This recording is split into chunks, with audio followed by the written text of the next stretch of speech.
आपण अनेकदा आयुष्यात फक्त आपल्यालाच अडचणी आहेत असं म्हणून खूप नाराज असतो, निराश असतो, नशिबाला टोकत असतो.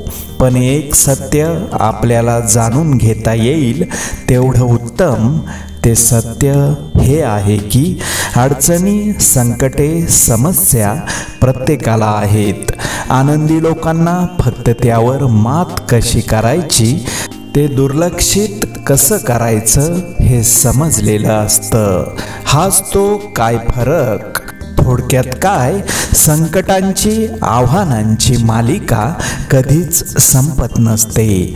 ज्याप्रमाणे वाहणारा विरुद्ध प्रवाह आहे तोपर्यंत मासा जिवंत आहे, तसं आयुष्यात हा संघर्ष आहे. त्या संघर्षाला लढा देत राहणं हेच जीवन आहे. बाकी कोणी कितीही श्रीमंत असो, अनाथ असो, मोठ्या कुटुंबात राहणारा असो, गर्दी असो, दर्दी असो, भिकारी असो, अधिकारी असो, कामगार असो, स्त्री असू द्या, पुरुष असू द्या, प्रत्येक मनुष्याला त्याच्या त्याच्या अडचणी आहेत, समस्या आहेत.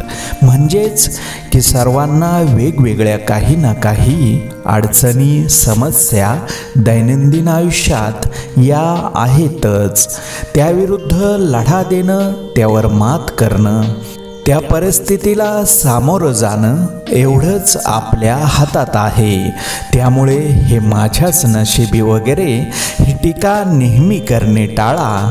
प्रत्येकाला प्रत्येकाचं दुःख आहे, वेदना आहेत, आव्हाने आहेत आणि हे चक्र आपण मरेपर्यंत सुरू असतं.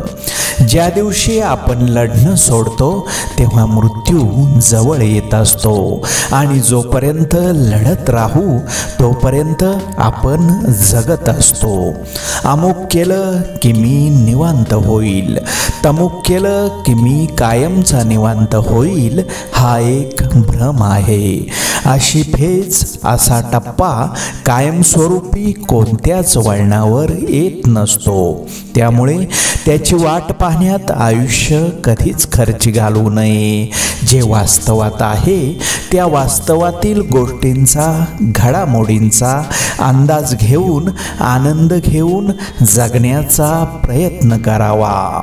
संघर्षाविरुद्ध अडचणीत ठामपणे उभे राहा, लढत राहा, सावरत राहा.